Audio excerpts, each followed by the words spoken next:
Some people might think we just do this. In fact, what we do is this, this, and this. When Kiyoshi Ichimura founded the company back in 1936, he didn't just make this.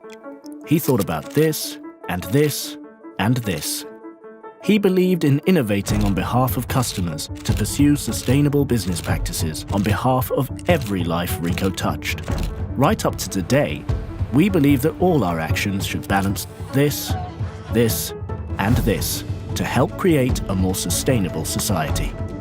In 2002, we were the second Japanese company to sign this, meaning that we will contribute to these.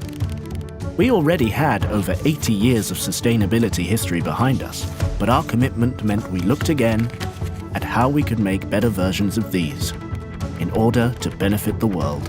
And it meant we could create our products more intelligently so that our customers could work smarter and enhance their productivity.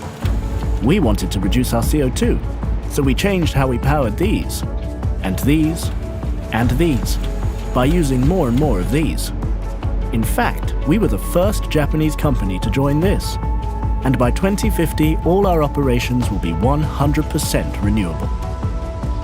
Thanks to these people, we even ran one of these, so that great ideas had a chance to live. But we don't just think about our own carbon footprint. We help our customers to do the same by empowering their digital workplaces. We've been working on the circular economy since 1994, when we created this, so we could effectively recirculate resources, pre-owned products, and parts. Our commitment to people is as strong as our commitment to planet, helping people with Alzheimer's remember more. We hope Ichimura would be proud of how far we've come.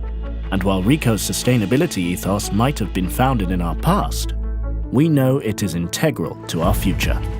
And that by making these and these, we're actually enabling these and this.